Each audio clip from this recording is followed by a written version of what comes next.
Hello, very nice to be here. As always, it's very nice to be here. I wanted to have a conversation with you about a lot of the comments that I'm getting from many people who are playing in Mastering Alchemy, many people who are not playing in Mastering Alchemy. One of the things that I'm hearing and noticing is there is an edge in a lot of people's space. It's not only an edge, it's an uncertainty. It's a sense of, I'm not sure what's going on. There's an aspect of this edge that is something where I can't identify it, people would say, and yet I'm a little bit off balance. I don't like what I see going on in many arenas out in the world, in the external world, and that external world has got me uncomfortable in my internal world. Yes and no. So that internal nature of who you are, to a great extent, is changing. And it's changing very rapidly as this shift unfolds. So let me go back a little bit and talk about this shift, just to put it in perspective. There's really clearly a transition, and that transition is from who I have been to who I would really like to be. That nature of third dimensional world in right and wrong, good and bad, should and shouldn'ts, dualities, linear time, this is how it is, this is only how it is. All of those restrictions that we find in that part of the world that we've grown up in. That's all shifting. You can't take your baggage on this journey, as I've said so many different times. And the purpose of the shift is to disrupt much of the status quo that is in that good, bad, right, wrong aspect of life. As that gets disrupted, it's being disrupted in your own internal awareness as well as the external awareness. You can't take your baggage with you on this journey. So much of how you have perceived the world, how you've avoided the world, how you have kind of navigated through the world, how you've created justifications for yourself in terms of engaging with the world, much of that doesn't serve you. And in the context of where we're now beginning to play in this shift, the shift is driving much of that from the body. So although you're looking at the external world, and in a way, many people blame it on the external world, the geopolitics, or the nature of the shifting of governance in the world. To a large extent, it's you. It really is all about what's going on you, what's unfolding from you. There's a consciousness that's being raised in many people all over the world, particularly in you, because you're the ones who are waking up. You are the ones who are really demanding, in many ways, more awareness, more of a state of well-being into a world. And so the more you become conscious of what you want, simultaneously, the more of what you don't want is really pushing on your edges.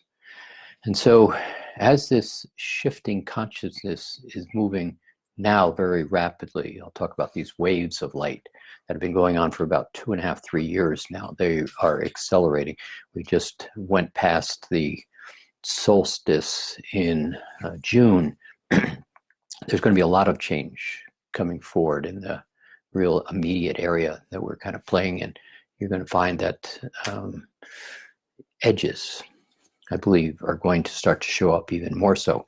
Simultaneously in these waves of light, though, there is an ease that is being transmitted, being unfolded. And one of the things that I'm also noticing is what you put your attention on is what you get, the law of attraction. So many of us know the law of attraction. We talk about the law of attraction. Actually, most of you don't talk about the law of attraction because that was something we did numbers of years ago, and I know all about the law of attraction. But the law of attraction is really one of those absolutely fundamental structures that allow you to navigate. And what you put your attention on is exactly what you get. And as these waves of light happen, as the shift accelerates, that nature of you coming into present time, that nature of you beginning to be more conscious of you, positive side of these shifts, are also beginning to have what you put your attention on unfold much more rapidly in your space. So if you can manage the space, your space, if you can manage well-being, if you can keep your attention on what you want rather than the noise that's going on in so many aspects of the transition as you're watching the world kind of dismantle itself in many aspects. As you begin to get quiet, and we've said this forever in the body of work Mastering Alchemy, as you begin to be more quiet, as you begin to be more capable of recognizing that's a lot of noise over there. I could get annoyed. I could push against. I could argue with, but I'm not. I'm going to simply begin to manage my space of well-being. So you're starting to see it in another aspect, just what I just said, but it's something we've also talked about many, many times, is this segmentation of consciousness. You can call it two Earths, although don't hang out for a new planet showing up and the good people just go over there and the bad people stay over here. That's not going to happen that way. But what is happening is this strata of consciousness is beginning to unfold in a way that what you put your attention on is what you're going to get. And it's a little bit challenging in a couple of ways, because those that are digging in their heels, those that are arguing for their limitation, those that are not necessarily choosing well-being or putting the attention into creating well-being, those that are particularly not paying attention to, simply said, do unto others as you would have them do unto you, that nature of co-creation, cooperation, respect, dignity, appreciation as a platform of engagement. Those that don't hold that are very much in a mode that is challenging, a level of survival, very much duality, push and shove, right and wrong. And you're watching a lot of the dichotomies of that push and shove, right and wrong. They're beginning to become very black and white on one hand. On another hand, it is harder to separate between some of the aspects of black and white. But the people that are playing in the kind of third dimensional game, they can't see you. The you that are looking for well-being and appreciation, gratitude, all those wonderful vibrations. As you begin to play into that strata of consciousness that is well-being, you see those that are still playing in the strata of consciousness that is not about well-being. However, they don't see you. And so this is one of the places where if you kind of pay attention to what's going on in terms of people digging in their heels in the right and the wrong, particularly in political structures, this is my guy and I believe this and nothing else matters. If you begin to look at that digging in of the heels, that grouping of people are treating well-being, democracy, nature of respect back and forth in a way of, we don't care about that. My guy is right. This is what I believe. There's a problem. They have and I don't have, and all the pieces that go along with that. There's no the story. It's many stories. But those that are holding on to the right and wrong and the aspects of I've got to win, they can't see you. They can't allow this level of possibility to bring about a different creative nature of well-being, laughter, appreciation. They can't see it. So this is also in many of you that have communicated with me, is trying to understand that point of view and just simply not being able to understand it. you're not going to be able to understand it. It has too many limitations to it, and often when you speak to some of these people, and I've been doing that more and more, and just asking, well, how do you get here? And is it possible that there could be another set of answers to this? Their answer often is uncomfortableness. It's like, I don't want to talk to you, and no, this is how it is because. It's the because. Well, because what? Well, we're done talking. That reality is that strata of consciousness. We'll call it one of the two earths. Your reality is such that as you step into this space of well-being, you're going to also have the capacity to fall back into that third dimensional place of not so much well-being. Now, in a way, this evolution is of value. This process of being able to fall into the third dimension, in a manner of speaking, is of value. Because as you become conscious of being conscious, aware of being aware, you're going to start to find that as you begin to get happy, you hear me say this often, those aspects of the unconscious, I'm not okay, that's stuffed back here in the backpack, starts to come to the surface. And as it comes to the surface, as you pay attention to it, it's leaving. But to a great extent, sometimes you grab a hold of it and argue with it and begin to get into the emotion of it, falling into that third dimensional space.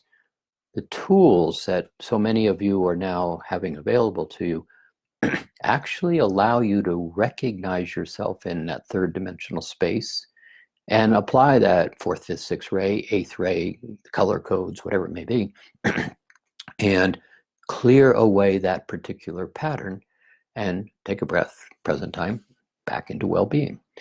So there's an aspect of this awareness that is quite positive to clean out your space even a little bit further.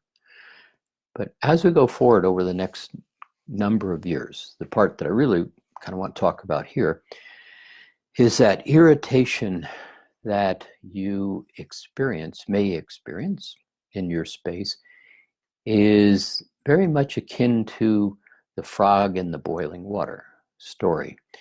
That space where the frog's in the boiling water and it's just uncomfortable. But it's not so uncomfortable, I'm going to get out of the water. And then the temperature's turned up half a degree and it's a little more irritating, a little more uncomfortable, but I'm not going to get out of this. I'm not going to do anything about this. Another half a degree, irritating, another half degree, irritating. In the case of where we're playing and this rapidly transforming shift that's going to take on multiple characteristics that will be challenging for many going forward, new characteristics, you're going to find that if you stay in the boiling water, if you allow the irritation just to continue to accelerate without stopping, without pausing, without simply recognizing, oh, I am getting irritated, I'm off balance. What do I do about this? And really clear your space, take a breath, go for a walk, whatever it takes, and recognize that I'm observing that third dimensional strata of consciousness, but I don't live there. And that's going to allow a number of things to come about. One of the things that will begin to happen, and this is where these waves of light are now splintering, I'm going to call it again. I said last year, right about this time, that those waves are beginning to divide. And each one of the divisions has new characteristics or new applications for your ability to become more conscious, step into a little higher perspective, begin to have an awareness of concepts that come about. One of the things, when I say concepts, in the higher dimensions, you live there. You go home every night. You go back into those aspects of yourself that are very familiar with those higher dimensions. but you aren't. So the more you begin to blend with, integrate with, engage with those aspects of yourself, bringing those aspects into this space of well-being, this strata of consciousness, and into the physical body, something really interesting happens. Think about it as if you go to a house that maybe you used to live in. You go visit your parents' house. You haven't been there for some time. And you sit down, everything's the same. You absolutely know where the salt shaker is. You don't have to think about where the salt shaker is. Same thing happens to you in these higher dimensional levels of consciousness. The you that lives there absolutely knows where the salt shaker is. Doesn't put any attention on it at all. But when you come into the body, that part of you comes into the body, or that part of you merges into that consciousness, there are tremendously wonderful concepts, skills, applications, levels of awareness and knowledge that higher part of you knows, but just kind of takes for granted, in a manner of speaking. When you merge with it, you become that higher person, but you're not able to necessarily, you don't even think about where's the salt shaker because you know where it is. So that level of integrating you into these higher consciousnesses doesn't necessarily mean you have conscious access to many of these tools, applications, and concepts. So as you begin to get more conscious, more comfortable in that space, less attentive to that third dimensional way of life, these waves of light that are now coming into your consciousness are starting to bring all of those aspects of the higher dimension that the higher part of you knows more so into your awareness. Applications for creating the apple to appear in your hand, very available from a sixth dimensional point of view. You're beginning to integrate into that sixth dimensional point of view. But it's here where you begin to have access, conscious access, because of these waves of light bringing in so much of the awareness into what's sitting in that particular dimensional realm. So the more you're able to allow the irritation to be out there, not in here, the more you're able to start to just hold your attention on what you want rather than being pulled into the boiling water. You're going to find tremendous opportunities coming about in these next 2 to 3 years. But be really clear, in these next 2 to 3 years, the disruptive nature of what is unfolding is going to be very disruptive to the external world. It's going from a place that is greed, anger, resentment, imposition to one of well-being. That's not an easy transition, and it's happening very, very rapidly to 7 billion people. You are out on really kind of a cutting edge of all this. You're really one of the leaders. Now, that sometimes that's hard to hear because you look in the mirror, the pimple's still on your nose, and it's like, I don't know, I don't get it. But in this space of this transition, it really is about you. But the point I'm mostly focusing on here is this frog in the boiling water, that allowing that irritation to just stay under the surface, just be an irritant in your relationships, in your engagements. That's going to get more so for many. So where you have tools, where you have awareness, where you have this sense of present time, where you are really clear about holding the vibration of certain capable, senior, gracious, kind, respectful, where you are able to bring amusement into your space, allowing into your space, ease into your space. I keep saying in all the work, that word ease is very, very dynamic. It's not just, oh, take it easy, everything will be fine.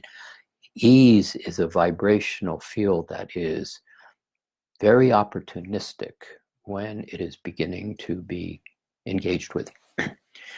So, two Earths experiencing a segmentation more rapidly than it has been.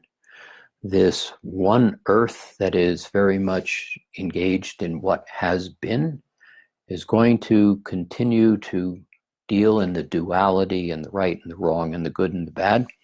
You're going to see wars. You're going to see in that Earth imposition of humanity on humanity in a way that is going to be very uncomfortable if you put your finger into that.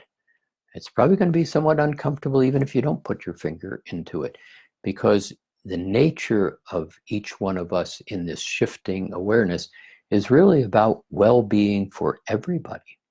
And so when you see children being taken away from their parents, or countries completely being devastated, or you see things like trade wars beginning to amplify up, and all of a sudden somebody says, I'm going to win, and the devastation on the ground begins to be rather challenging to watch. In the tools that so many of you have, if you would stay in present time, stay in that heart space, observe from that space of compassion, you're going to find the ability to navigate this much more so. One of the questions that I'm going to suggest you ask is, I don't like it, it's painful to watch, can I do anything about it? And if the answer is really no, I can't, and in most of these circumstances you're going to see unfold, the answer is going to be no, I can't. Oh, you might be able to send $50. You might be able to write a letter to somebody. You might be able to do those kind of things. But the level of discomfort, irritation, anxiety that could be built up by watching the television or watching these events, or in the heart really emotionally feeling the trauma of the collective consciousness that's being imposed upon, in those spaces, it's going to be uncomfortable. But the question you really want to ask is, can I do anything about this? And if the answer is no, move your attention point. It's going on. I don't like it. It's not appropriate from how I view the world, you might say. But if you cannot influence it, be conscious of holding your attention on that. Because as it amps up, that attention point is going to begin to amp up in your energy field. So what can you contribute to? What can't you contribute to? What is of well-being that I hold my attention on? And what is not well-being that I hold my attention on? The challenge going forward into these next number of years, and it's going to be a number of years, it's not going to go away. It is not going to go back to what it was. We are past that point. You're going to see in the two Earths more noise over here. The attention over here in well-being is going to allow much of the multidimensionality consciously beginning to happen within your space. So the point of this kind of short conversation was to really pay attention. Pay attention to you, the frog in the boiling water. Can you do anything about what you are holding your attention on, what you're upset about, arguing with? If you cannot do anything about it, it is simply an irritant in your space that you're holding onto. If you can do something about it, terrific. There's going to be opportunities and applications technologically, energy-wise, coming into this aspect of the new Earth, that groupings of people, groupings of companies, groupings of consciousness are going to start to find co-creative opportunities to participate in, and opportunities to make well-being much more beneficial for many of those who are asking but don't know how to get to where you are. So the opportunity to nurture, uplift, assist is going to be available, but it really is about, can you make a difference with somebody? It's not fixing them. It's, if you help them, does it help them? And you're going to have opportunities to choose there also. Here, let me help you, and they can't have what you want to give them. And so that's another part of this, is discerning. Is my contribution to you assisting you?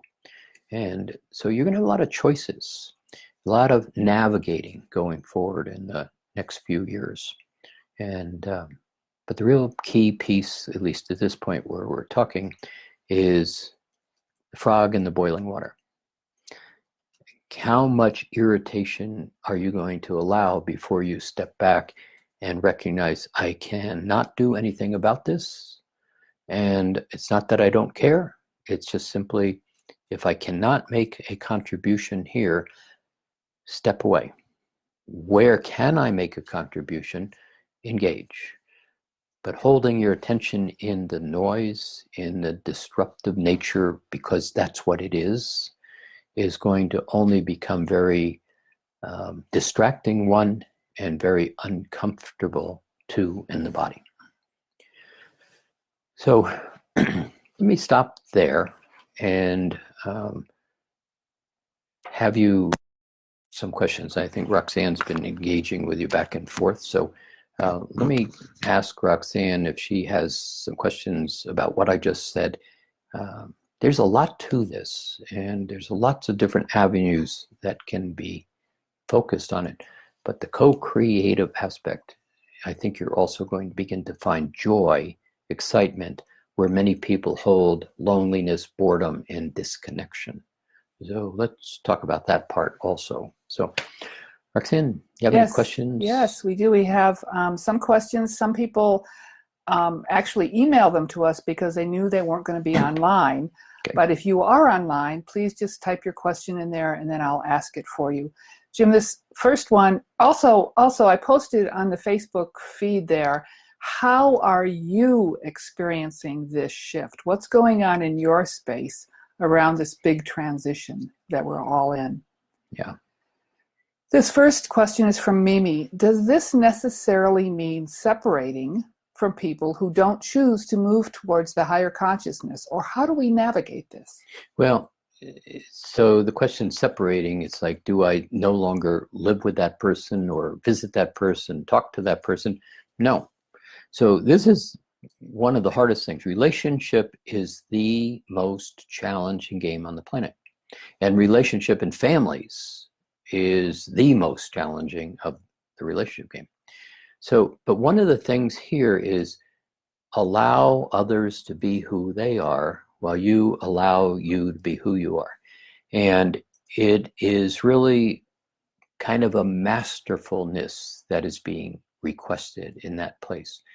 It's something where if you say, gee, I'm having a wonderful day and I'm having all these great experiences, that person is not having great experiences, and they generally find reasons for arguing with or putting you down or discounting what you have to say. Simply don't go there.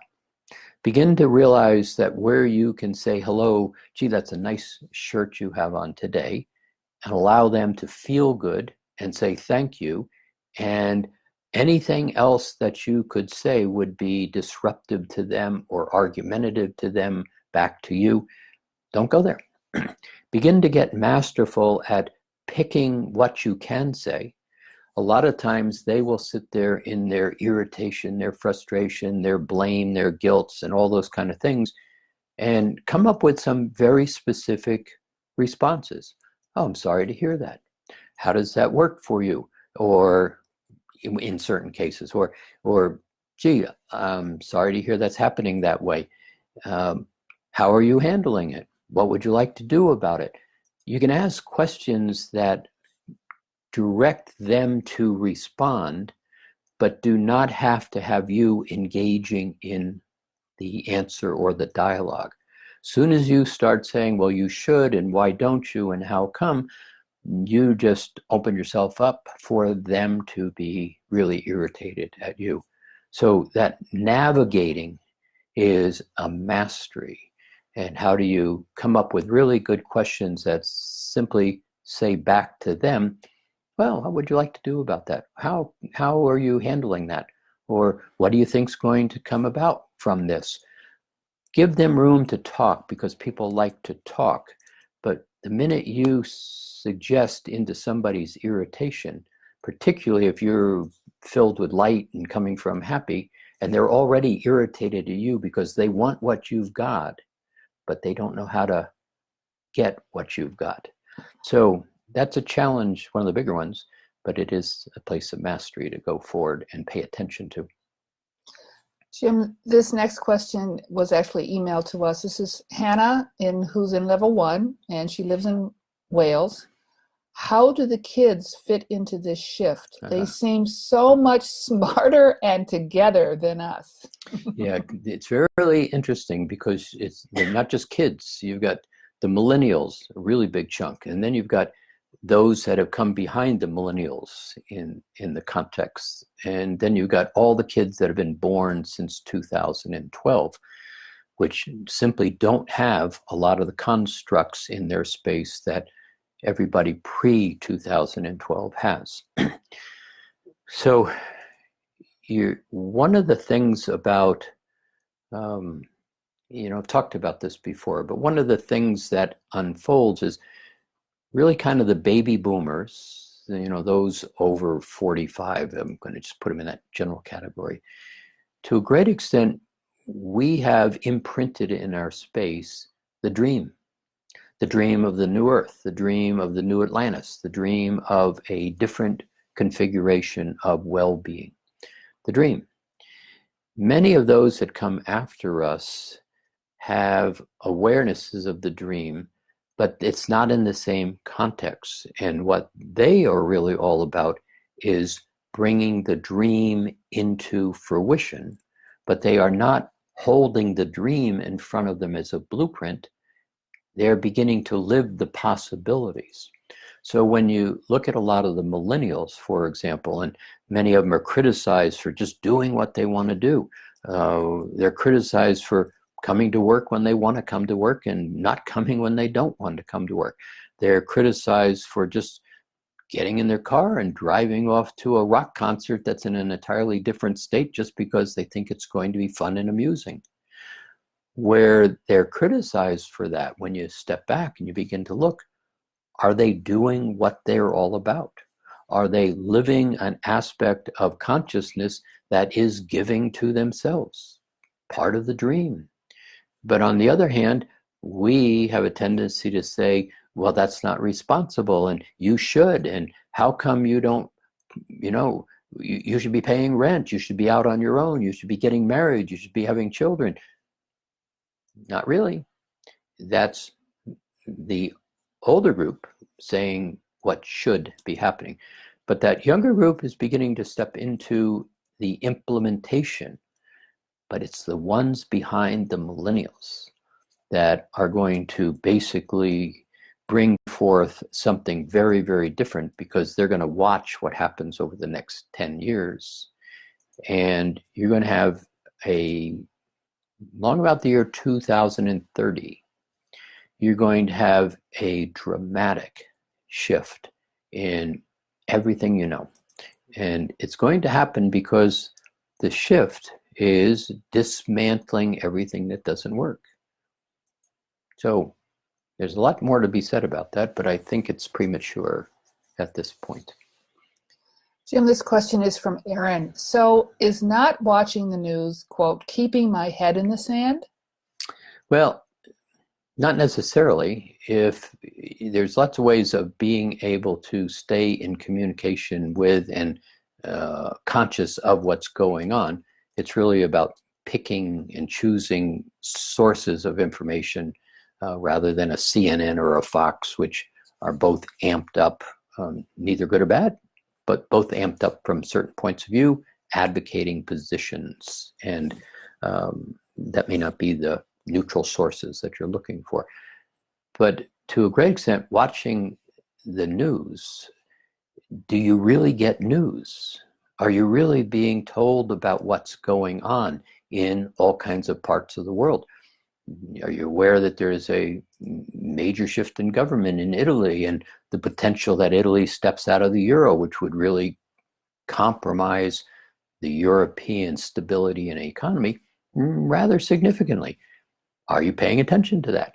Do you even recognize that in Latin America there are some tremendous things happening in land preservations and ecosystems being preserved? You ever hear about that? So massive news going on all over the world. It's just not the news for the most part that you get watching television. But what you do get from watching television is an irritation, a good and a bad, and a should and a shouldn't. So if you get amplified by watching that, stop watching it. Find other sources of opportunity. Jim, this question is from Jendala.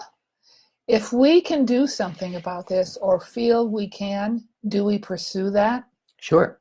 If it is compatible with you and it allows you to basically uplift yourself, put yourself into a place of well-being, and well-being does not mean giving to others and feeling good and being impoverished and in debt yourself.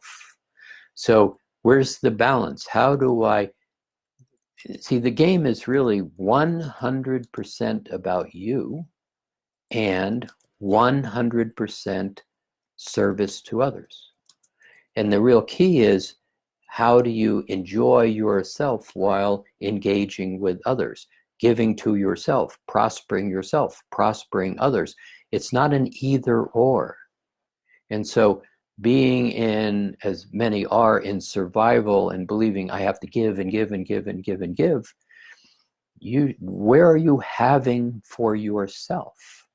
And so in this shift, this strata of consciousness that's in well-being, to a great extent, one of the things that's going to change is the focus on havingness. How can I have for myself? That doesn't mean I'm going to have at your expense.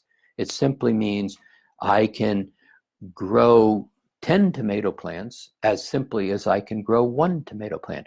I can water appropriately 10 tomato plants as if I was watering 1. I can put drip irrigation in rather than hosing, wasting water.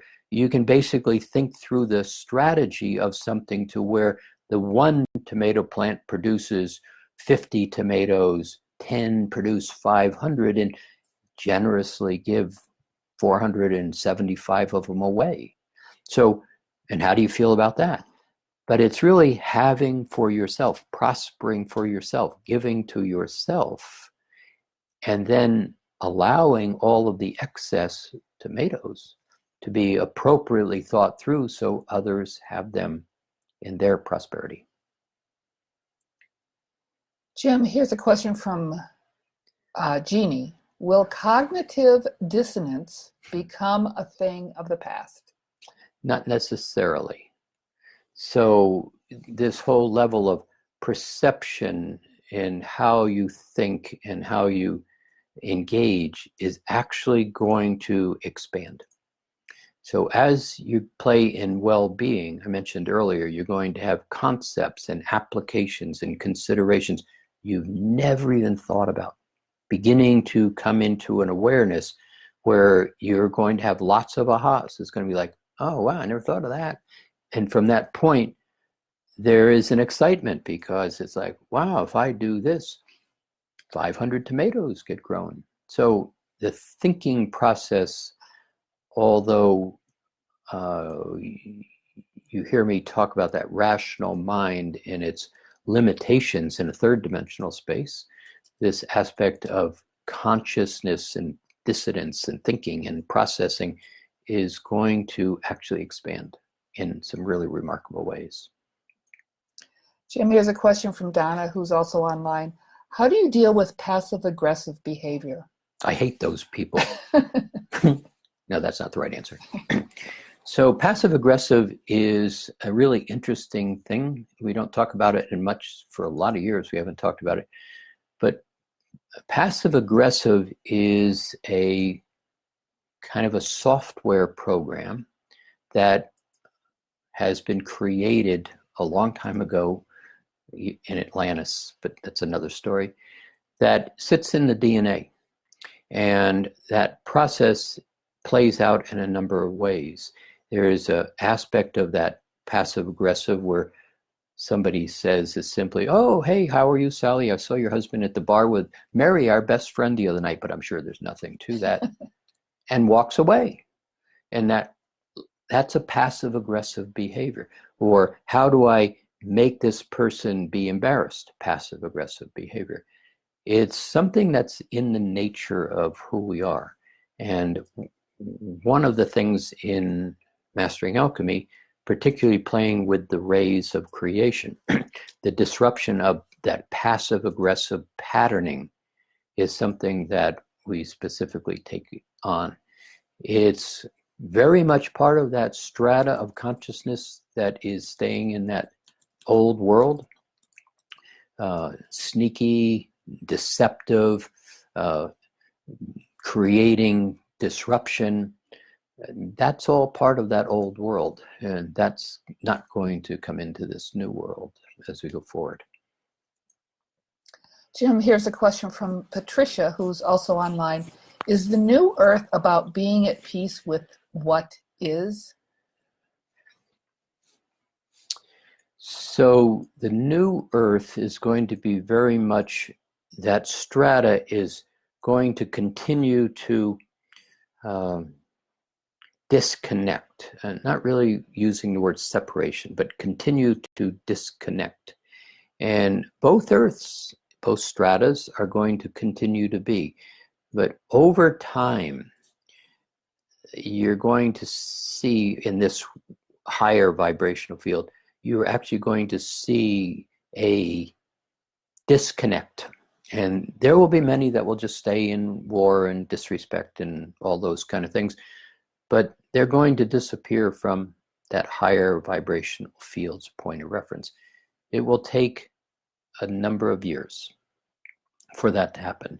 But it is not your job to live in the wonderfulness of that. Your job was come in now and amplify, assist the transition to that.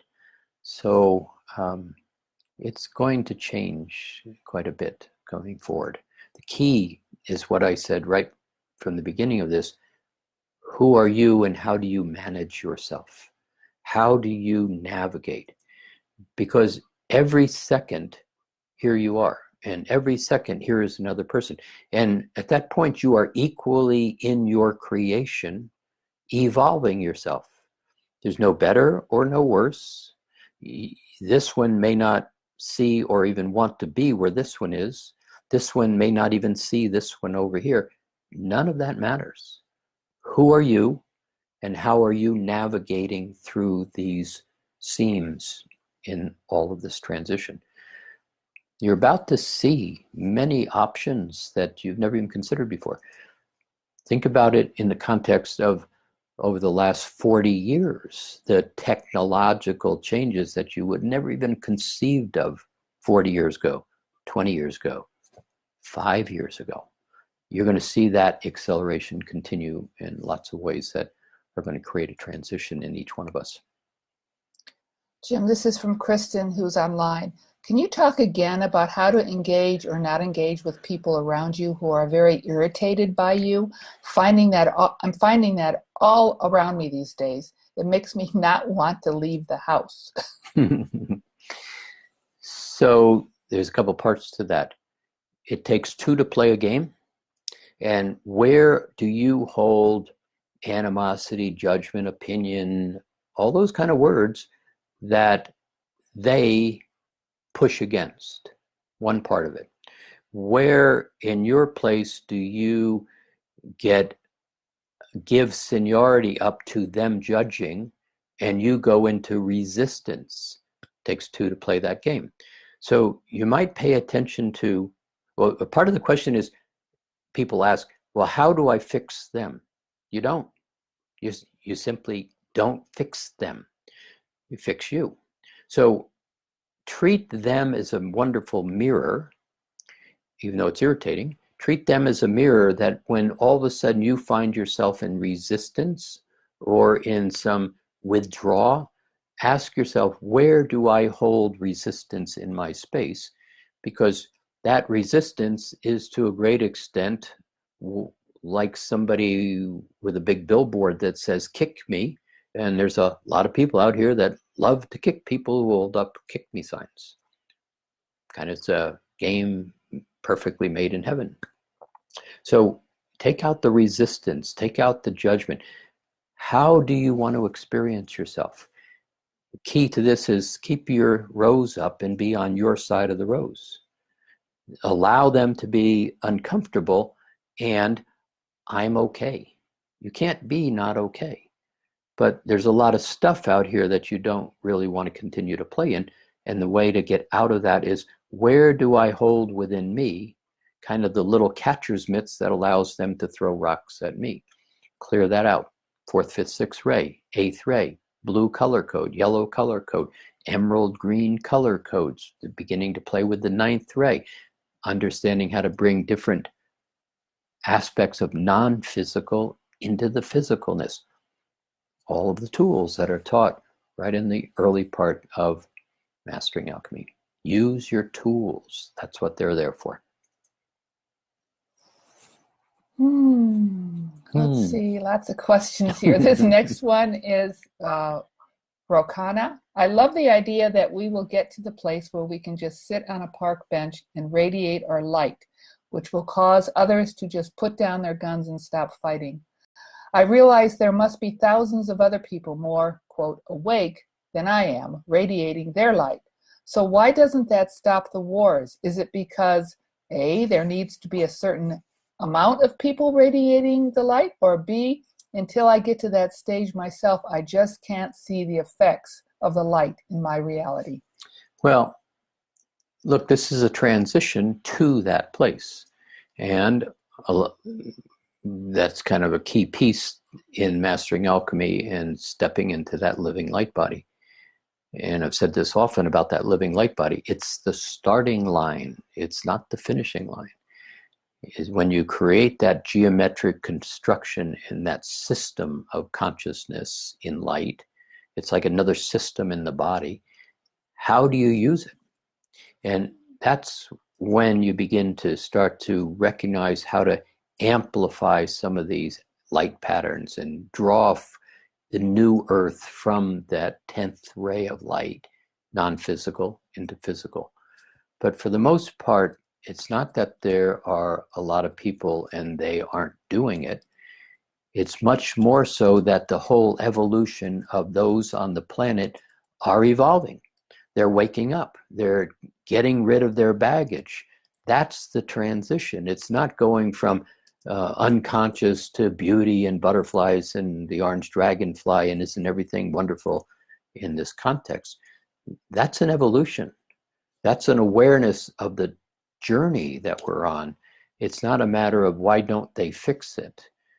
You are fixing it. You are the fixer. You are the one who's setting this journey in motion. You are the one that's drawing the map for what that new earth looks like, literally with every breath you take, or more importantly, every thought you hold and every attention point that you say to the universe, law of attraction, this is what I want. This is who I am. It's in that this is who I am. The universe, the law of attraction, recognizes you and you begin to be that light on the park bench that radiates such a level of enjoyment, possibility, environment that those that step into that light just simply put down their guns because they're not even sure why they ever had the gun in their hand. You're not programming somebody to change. You're just simply creating a state of beauty of such magnitude that they begin to know themselves and choose to step into that in well-being. I pretty much guarantee you, if you could create structures for people who are without to navigate in a way that makes them comfortable, the world would be considerably different. But taking a totalitarian dictatorship in like Syria, and basically, because I don't agree with you as the dictator, I'm just going to destroy your cities and run you out of my country, what I decide is my country. And at the end of it, I win, and there's nothing and nobody left, except those that decide they didn't want to get beat up and believe in me, the dictator. So that's an evolution. It's really not your place or my place to change the world on my terms, your terms. It's really you elevating into that level of light that you are masterful enough to radiate that presence. And at that level, what you know and how you know it is going to be in a place that is not even conceived of at this moment, because in that place, you begin to think consciously as the soul thinks, one with the soul in the vastness of what the soul is.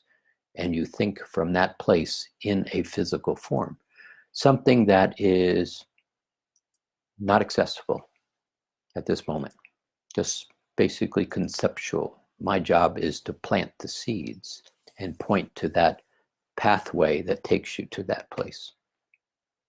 Hope that helps. Jim, here's a question from Anna, who's also online. But how can people who are loud and aggressive be a mirror? That's what confuses me. I'm 180 degrees away from that.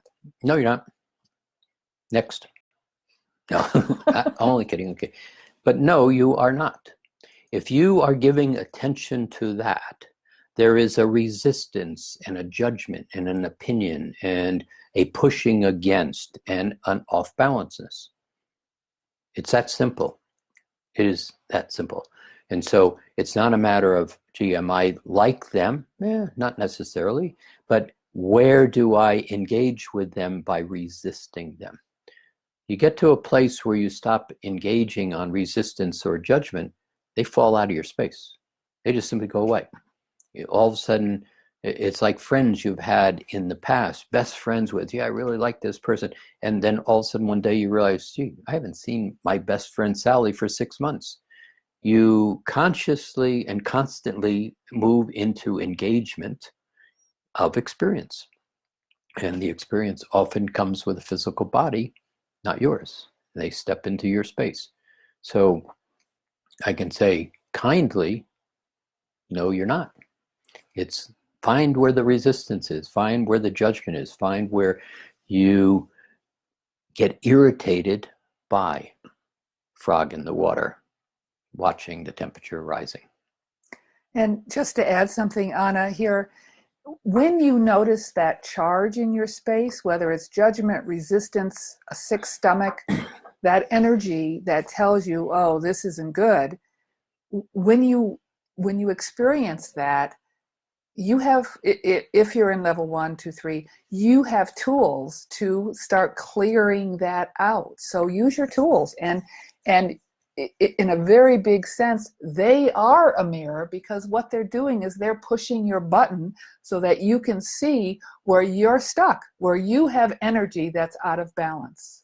So yeah, entertain the concept of the mirror, not like, well, that's not me. Consider it is. Every time you go into irritation, frustration, I'm talking to everybody, judgment, response, pushing back, how dare they, there's something in you that is in harmonic resonance with them in that moment. And so the game on the part of all of us in that evolutionary step is to simply recognize, wow, thank you very much, irritating, horrible person. I must have a little pebble in my shoe that looks something like you. And let it evolve. Play with it. Make it a game. Get amused at like, whoa, do I really look like that? and then create a rose and explode it. Use your tools. But understand real clearly, you are them and they are you in that moment of resistance at some level. Jim, this next question is from Eileen, who's also online. How can we help our kids, and I'm adding, and other people, who are resistant? Would kids who are teenagers need to learn to leave their baggage behind too? Yep, they sure do. But it's not you are not the one that basically teaches them by telling them what to do. You are the one that begins to teach them by showing them, being that. And then in that context, when they get into some irritation, figure out a set of questions that are not threatening. It's like, wow, how does that feel? Or how does that work for you? Or what would happen if you were able to look at them a little bit differently? Would that make any difference to you? One of the really wonderful questions in all contexts is, well, how would it be possible to do this differently? The reason that question is so valuable is because there's no attached to it. Now, you say, well, how would it be possible, as I did once upon a time, a long time ago, to not give me this speeding ticket? The guy looked at me like I was crazy, and he said, it's not possible. I said, yeah, well, I know it's not possible. But if it was possible, how would it be possible? And the guy went into complete like, oh, well, let's see, how would it be possible? And did not give me the speeding ticket. It was really cool, really cool. How is it possible? Second question, I know it's not possible to the no, but if it was possible, how would it be possible? Really kind of play with that. It's going to create a lot of different choices than the ones that you normally get by engaging with, pushing against, or arguing with. Jim, here's a question from Shiara. What do you think about the transgender movement among the young generation? What's the profound hidden meaning of it? I think it's actually quite exciting. And I was listening today to the news, driving in 4 or 5 places that I had to go. And the issue of transgender came up 4 different times over the course of about an hour and a half in different locations. That's impossible. If you think back, could you do that 5 years ago, 10 years ago? Impossible. You wouldn't even entertain it. And the fact that it's come to the surface in such a clear way, and to a great extent, a way that's not being argued with or pushed against or condemned in ways that other issues are. So you think about the gay and lesbian movement trying to get traction for all of these years, and inch by inch, and now it's as if it's like, wow, this is just accepted. I went to a park a week ago where the gay pride events were happening, and I was absolutely blown away by the number of young, I'm going to say 14 to 22-year-olds that were completely engaged in the movement, compatible. It was just natural, and they were in total joy. I think that's got to be wonderful. I mean, if you can find well-being and happiness, as many of those young people are, maybe it's beginning to say that when you get out of prejudice, the opportunity to enjoy others becomes quite wonderful. Jim, this one is from Patricia. How is the Rose tool used to address resistance? She probably isn't in level 1. Yeah, so this is a level 1 tool, one of the very beginning tools. In fact, I think it's even taught in lots of the free lectures that we do. So the rose is something that if you were to stick your hand straight out in front of you, straight out in front of me, and turn your palm towards you and create a rose right here, what that effectively does is create a point of delineation, not a separation. We're not going to separate, but a point that says from here to my heart is me, and everything on the other side is Shakespeare's theater to entertain me. And if you can basically play with this tool, talk to people with this tool. Now, there's a couple of ways that makes it even more valuable to you. That's the instruction online. But basically, if you can stay on your side and recognize me talking to whatever's there, the ability to stay out of a lot of the noise, the judgments, their anger, energy, judgment passing through you. It's not a wall, but it is a point that says, stop here. All that noise, I'm choosing not to let into my space. Has nothing to do with me. It begins to move you into present time.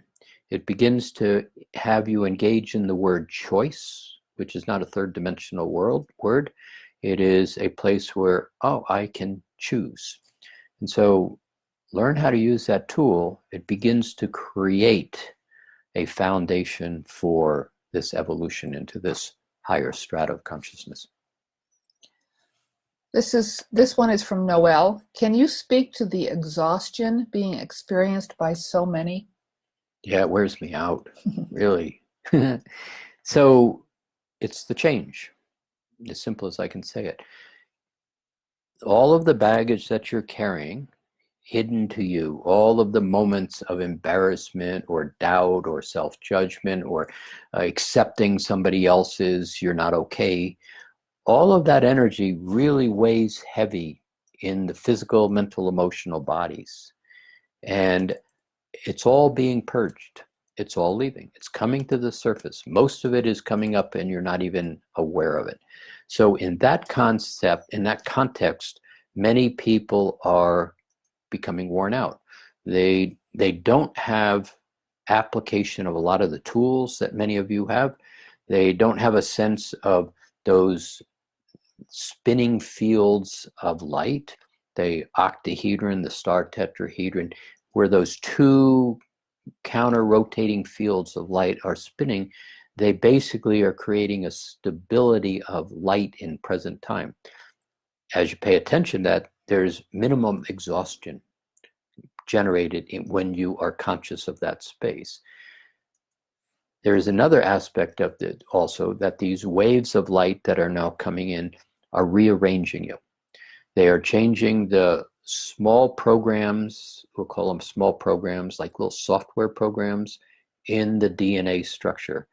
They're beginning to give you a set of expanded awareness, choices, concepts, applications as you step into these higher dimensions.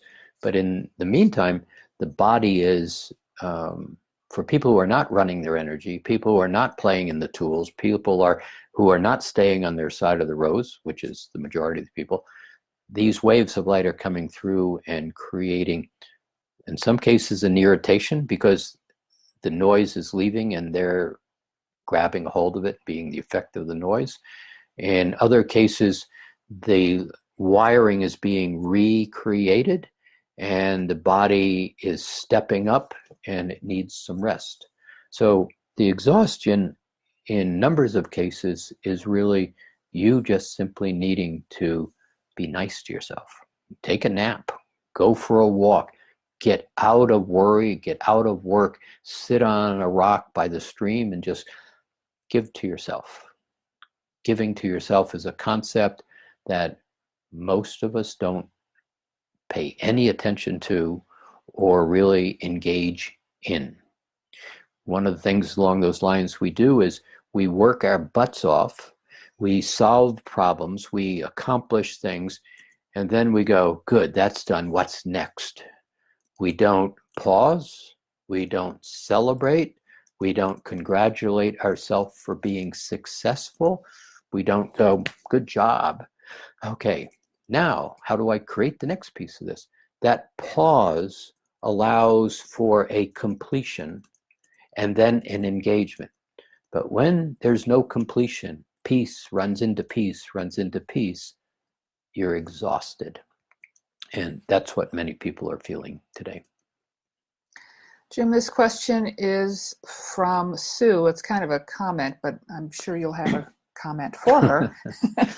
When I read or experience people who demonstrate acts of kindness, I experience deep emotional reaction regardless of neutral, balanced alignment. On your part. She's saying on her part she feels it. Yeah, she feels emotional. Sure, of course. So likes attract likes. And so when you begin to have feelings, I'm going to get myself in trouble here. Feelings are not emotions. Emotions and feelings are two different things.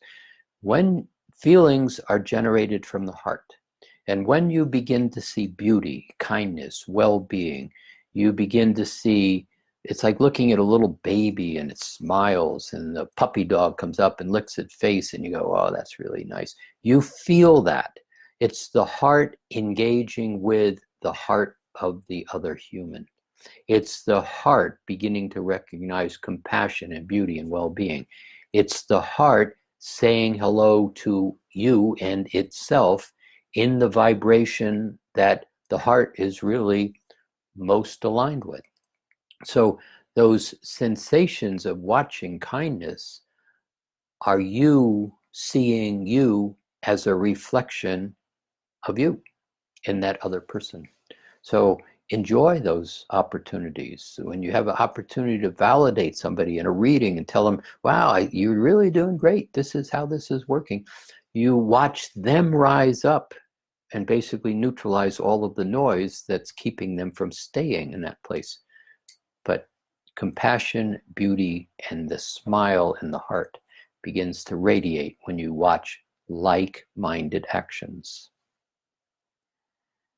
Jim, this question is from Fred in New Jersey. I see you're coming to teach in New York at Omega Institute. Could you talk a bit about what you'll be presenting there? Yeah, this is going to be a lot of fun. So it's a little bit of out of our box because we have conferences and teaching in the way we do all the work in Mastering Alchemy. But Omega, which is one of the really spiritual centers in the country, there's a couple of them, has said, would you come for a week and teach kind of a lot of what we're talking about right here? But the tools would be very much the tools in level 1, numbers of tools that are easily absorbable that come from the level 2 work. Actually, probably even a couple tools in the level 3 work that will get all wound into it. But the purpose really is simple. Can I stay on my side of the rose? Can I get in present time? Can I be in the center of my head? Can I observe? And can I find beauty in the smile in my heart and begin to move into those words of well-being and through being the words as much of the work is. So there'll be new aspects. We'll talk about this shift in a lot of ways, but it's very much for people that may be in level 1 right now that would like to really have some engagement and instruction specifically. It's for people who have not taken anything, and there's tens of thousands of people on our database who come to all of these free lectures that we give and have been doing it for years. It really is for all of you. So how do you master these tools and begin to use them? And that's what this will be all about, teaching tools. And just another piece to that is that people who enroll and attend, they get level 1 free, which right now is $95, I think. And they also get a discount on level 2. So sure. So it basically is an opportunity to get a good foundation in beginning to know yourself in a different platform of awareness, stepping kind of out of the world, kind of being in the world, but not of the world, creating a format to observe the world from without being the effect of the noise. That concept is really the foundation of Mastering Alchemy, and so many people understand that concept, and from there they just simply, their life changes. You begin to be the master of your life rather than the effect of what the world out there thinks you should be. So please come. It's going to be enjoyable, a lot of hands-on. We love to engage with people, so you get us for a week. Mm-hmm. Jim, I have one more question. So just to let everybody who's online know, if you have your questions, if you have any questions for Jim, please post them on the Facebook feed chat there so I can ask them for you. This one is from Sherry. Early on, I learned to put the white light around me and from you, the rose. I'm wondering how they differ. If it's the higher frequency of the rose, the second question is, sometimes I change the color of the rose. So the first question is, what's the difference between using white light versus the rose? So there's, this is not going to be a correct answer. It's not going to be an incorrect answer, but it's not going to be the answer. Just like most everything we do, it is not the truth. It really is about you playing with something on an elevated level. So what I watch is all through the early aspects of metaphysics and spiritual journey into metaphysics, as it's just mostly been perceived in the process. White light was something that was the answer. As you begin to play in this level of mastering alchemy, you begin to realize that the prismatic effect of light, white light, is all the light. But when you begin to break it into the prismatic effects, the white light still has all of the potency and has application, but it isn't the only application. You begin to recognize lots of different opportunities. So when you begin to use the red, yellow, green, blue color coding, the indigo, the magenta color codings, those become very expanded tools of application. You use some of those, that blue color coding, for example, color blue, and it's not just blue, it's sound tones and huge energetic configuration, to both expand and calm the nervous system. You can use that yellow gold vibrational light to temper the nervous system and the mental body. That very expanded aspect of love in the brilliant emerald green color coding. So you begin to have an awareness of source, of creator, not just as a white light, but a vast, expanded source of creation and wisdom and knowledge, that, as in Mastering Alchemy, you break it down into opportunistic tools, applications, and choices, and you realize you start to understand you as a multidimensional being of that white light, rather than just something that protects you or something that is of the creator, and then end of discussion. It's like, that's all I know. So when you begin to play in this space of expanded opportunity, nothing is really lost, but it's like learning how to do arithmetic, adding and subtracting, and then being content that you understand mathematics. When you start to say what else, and you get into multiplication and division and pre-algebra and algebra and calculus and quantitative physics, all of a sudden it's considerably more vast and opportunistic and interesting. So that's kind of how I see that part of the question. So I hope that helps. So wait, 2 more questions. What? I thought you said, No. I thought I was done. No, Oh. 2 more questions. This one is the second part of Sherry's question. Sometimes I change the color of the rose. Does that matter? Oh, absolutely not. So play with the rose as the rose, and those expanded applications. The rose, in a way, as potent, as effective as it is very much like arithmetic. What else is there? What are the other tools? Where are the other applications? How do I make the apple appear in my hand? Very doable when you understand how to draw from the 6-dimensional 8th ray applications and other parts of that game. So, part 2. Okay, the second question, this is from Kathy, who's actually Kathy from Minnesota, and she's gone through the whole program. Can you talk about what's happening to the sleep space right now? It feels very different. Yeah, it's really sleepy. That was bad. Bad. Okay. The sleep space is changing a lot. And for those of you who are playing in this direction that I'm talking about, in this new earth, one of the things that is occurring is the sleep space, and what goes on in the sleep space is beginning to be more integrated into the aspect of your awake space. Now, it happens in steps, and in simple terms, one of the things that begins to happen first is you start to become more conscious of being conscious in your sleep space. So in other words, you're having a dream and you recognize, I'm in a dream. That's huge. And you do it more often and you do it more often. And if you do it consciously and intentionally, and there's another piece of this, how do you enter the sleep space and how do you step out of the sleep space is very, very useful to understand also. But as you begin to recognize I'm in a dream, you can start to take that to the next step that says, I want to change the dream. And so you begin to have in the sleep space, everything happens in present time.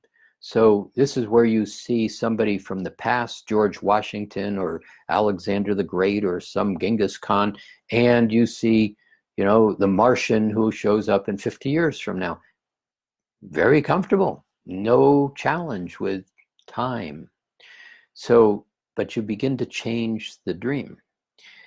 That gets really interesting because the next thing that can start to happen, and it's very fascinating, is you are walking around in your day space, and it's not like you go into a daydream.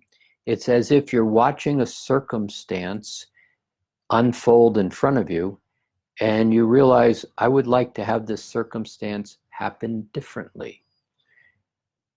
Consciously, you make that statement, and that night, let's say simply that night, you take that dream into, or that concept into your dream space.